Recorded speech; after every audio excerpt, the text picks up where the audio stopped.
It's such an interesting case, this movie. It's something that should be studied in school. It should be. They literally set the bar for bad movies. Yeah, this. It did. It's like... It did. Hello, everyone. Welcome back to our first episode of 2025. And we're going to do a first, and that's open up the season with a Trash or Treasure episode. Yeah. The intro for our Trash or Treasure segment has always had the Exorcist 2 VHS, coming out of the garbage. So we figured... we might as well cover Exorcist 2. Why not? What better way to start the new season? But before we get started, what are we drinking? Vienna of the Damned, Vienna Lager. Exorcist 2 is infamous for being one of the worst sequels ever. Yeah. Too bad you couldn't go back in time and just stop the whole production from ever happening. Sick of reviewing bad horror movies, Adam stepped into the trash movie regenerator and vanished.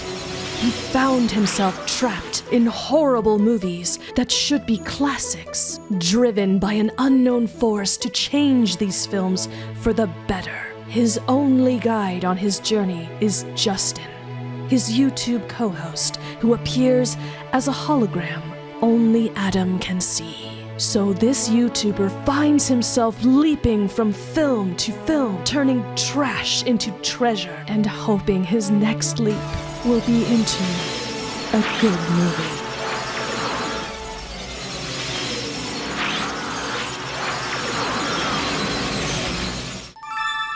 What am I doing here, Justin? Oh no! Looks like you've leaped onto the 1977 John Boorman set of The Exorcist 2. Ziggy says there's a 99.9% chance that you leaped here in order to stop the movie from ever being made. Apparently it was one of the worst sequels ever. Oh boy.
So it turns out the only way to leap home was to actually fail the mission and not change history. I think Sam Beckett worked a little too hard there. Exorcist 2 is directed by John Boorman, and he's done two of our favorite movies, Deliverance and Excalibur, just to name two of them. He's got a whole filmography. Linda Blair is in this, and she reprises her role as Reagan from the first movie.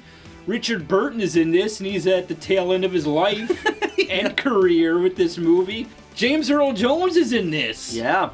And Louise Fletcher, who is Nurse Ratched in One Flew the Cuckoo's Nest. Kai Wynn. In DS9, yeah. Oh, I hate Kai Wynn. Oh, you're supposed to. Louise Fletcher plays a great bitch. That's right, yep. Nurse Ratched, I want my cigarettes. So Exorcist 2 starts off...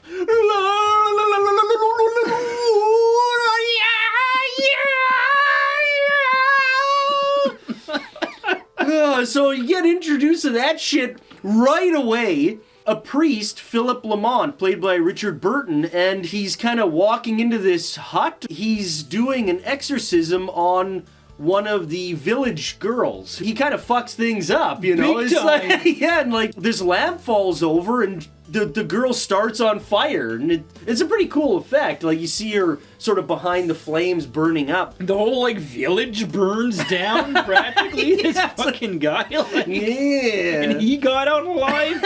Yeah. We then see Reagan tap dancing, and, yeah, she makes her way to this clinic. Dr. Tuscan has been helping her work through the events of the first movie. Which is the biggest plot hole ever because she doesn't remember the events of the first movie. That's right. It's So there's no trauma there. basically Tusken is getting Reagan to relive all his shit and basically brings it all back. Make her life worse. Much, much worse. Philip Lamont, he gets called into like the archdiocese. The cardinal explains to him that he wants Lamont to investigate the mysterious death of Father Marin and the surrounding circumstances of the Exorcist from the first movie. The cardinal wants Lamont to kind of keep this hush-hush. Yeah, it's kind of, he's almost like some secret mission. Yeah, It's like some secret agent, Lamont. secret agent Lamont.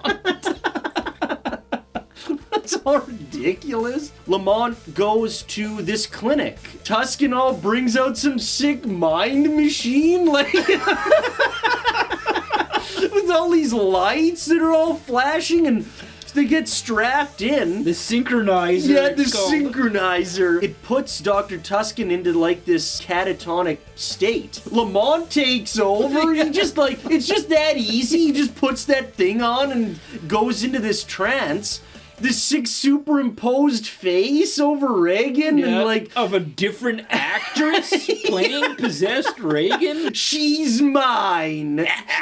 She's mine always. Yeah, you see like this heart being all crushed by a bare hand, and I guess that's Father Marin's heart. That's how he died, I guess. I guess. I don't know. So basically Lamont is able to get Tusken back to reality here, out of this catatonic state. He also saw the exorcism of this boy in Africa named Kokumo. The first exorcism that Father Marin performed. Yeah, that they that's talk right. about in the first movie. Yeah, and it turns out that Kokumo was actually able to fight off the demon somehow. We also find out during the session the demon's name, and the demon is all too happy to reveal its own name. I'm Pazuzu.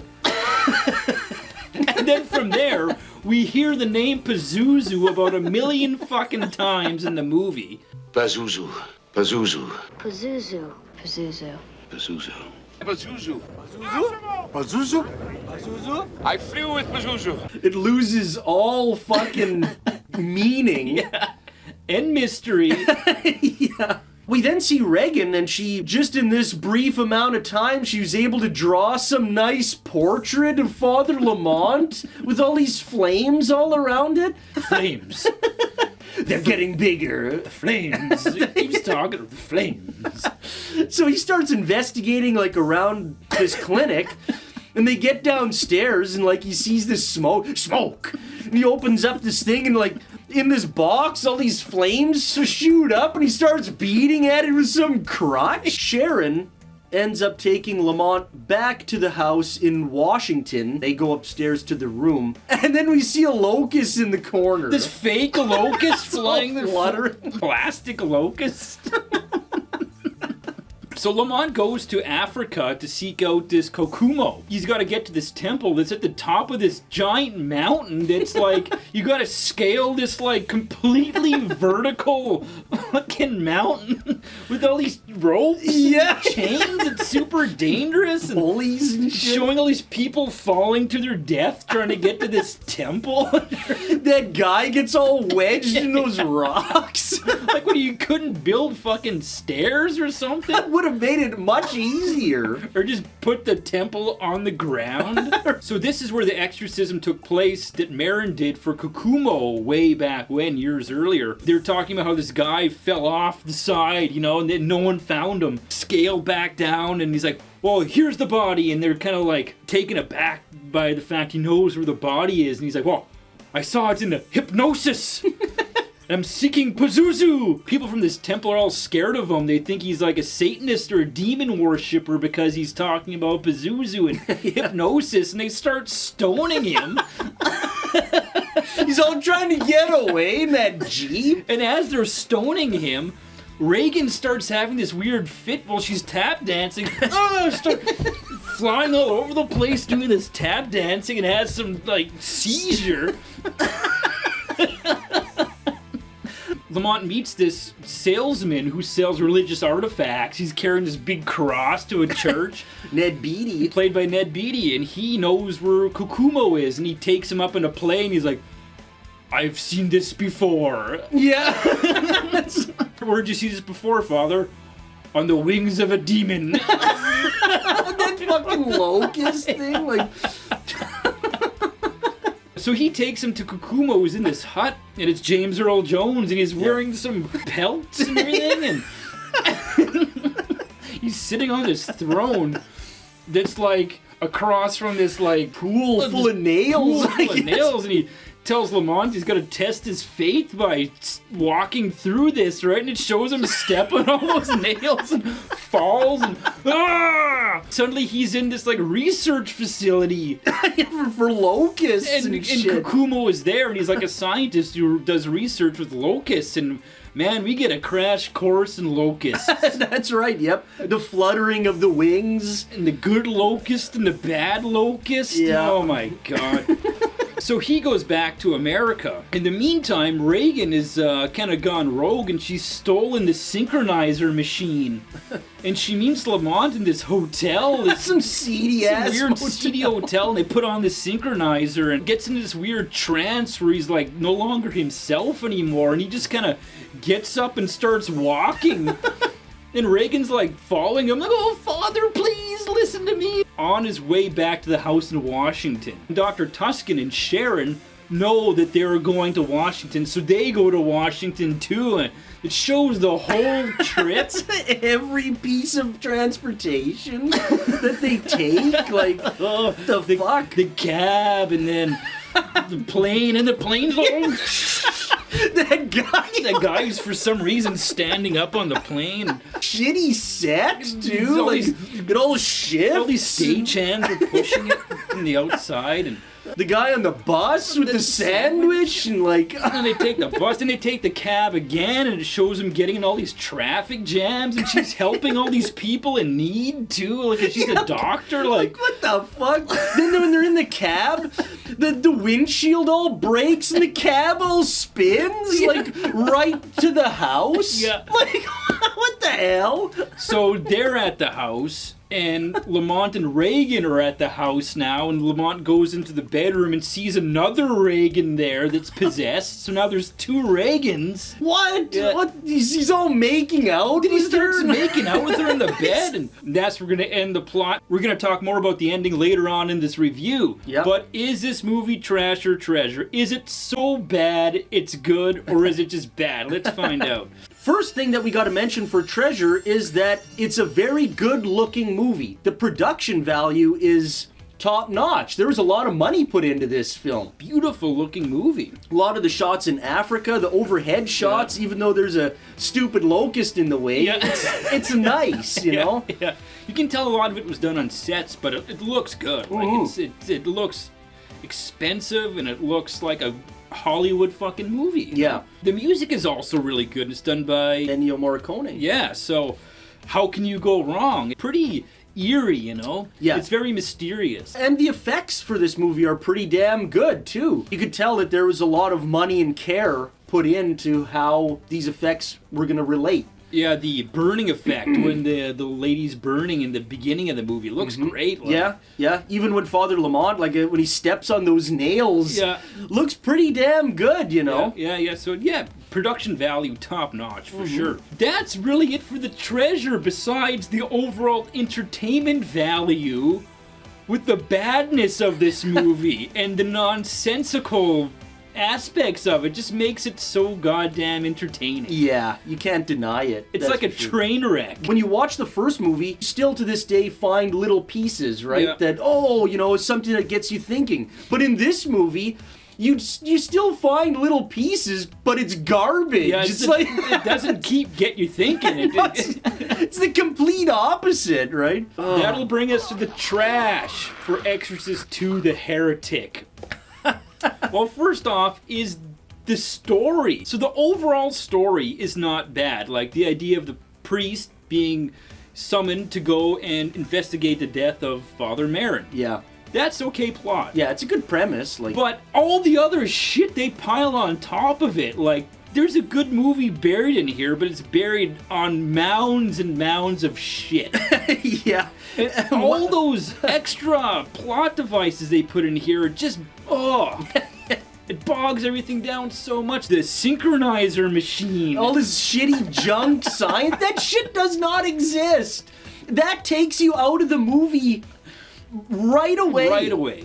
And it takes all the onus off of Lamont to actually do any investigating. Exactly, yeah. He just sits down and, well, that's it. He just learns it from this machine, and he doesn't actually have to go off and find any of this shit out. Another nonsensical part of this plot is, like, so there really is no one possessed in this movie. Yeah, not really, no. So Reagan isn't possessed. She just has repressed memories about the possession, but she's no longer possessed. Yeah, and she's fine, too. Yeah. Like, Reagan even tells the doctor, she's like, well, I'm fine. Like, I'm not having any problems anymore. Well, no, we gotta dig in, and it's like, you started this fucking shit. Yeah. And then after, when Lamont starts to complain to Tuscan, oh, well, it's happening again. These things are being stirred up in her. She's like, no, Yeah. I refuse to believe it. What the fuck do you mean you refuse to believe it? You started it. Yeah. Now you're just denying it and washing your hands of it? That's bullshit. And the ending, so like when they go back to the house and they go into the room and like there's another Reagan there, like, what is that? Like, yeah, like a physical. Is that Pazuzu just like living in this house all this time? Like just as another Reagan? Like, there's no possession. Yeah. It's the double of it. It's like, it makes no sense. It's not even, and it's not in anyone's mind. No. It's a physical double of Reagan. Like, what the fuck? To beat Pazuzu's got to rip the heart out. Like, but Pazuzu isn't a physical entity. Yeah, exactly. Like, it's a spiritual thing. They missed the whole fucking point. That's the thing. Some squatter in the house? Yeah. Like, what the fuck? The editing is the shits for this movie. It jumps around far too much. There's no flow with the movie. This movie is just puzzle pieces in random order. Yeah, that are forced in, yeah. Punched down. The pacing is so bad, too, because there's so many nonsensical scenes that don't need to be there. Yeah. That bog the whole fucking movie down. When it shows their whole trip to Washington, and they're on the cab, and they're on the bus, and they're on the plane, like, we don't need to see all that. Yeah. Like, they didn't show Lamont going to Africa. But they'll show the whole trip to Washington. Trip. Yeah, it's like where they chose to get specific in this movie makes no fucking sense. They did it in the wrong sorts, the wrong order. Or they chose to burn expensive film, Yeah. It's just, Like that scene, too, in the clinic where Reagan goes up to that girl who has, like, autism or whatever, and she all helps her to talk again and all this shit. I have autism. No, you're just stuttering. Like, yeah. It's like, what does that do for the movie? Yeah. That does nothing. The dialogue for this movie is horrible, too. Like, it's laughable. Oh, man, like, there's that one scene where, just out of nowhere, she asks him, do you ever need a woman, father? Yes. What the fuck is that? Like, I mean... Please don't drug me. Yeah, the flames. They're getting bigger. They're getting bigger. The flames. Flames. The flames. There's fire. There's a fire somewhere. The dialogue is only there to move the plot forward, but doesn't do any character building at all. It's just plot points. That's all the dialogue is plot points. Yeah. Great missed opportunity with Sharon from the first movie. The only person from the first movie still with her, helping her through all this. And completely wasted at the end. She just dies. She just burns in that fire, like... Yeah. Complete throwaway. They missed a very good opportunity to convey a lot of emotion through Sharon, right? Yeah, through the trauma they had together. Yeah.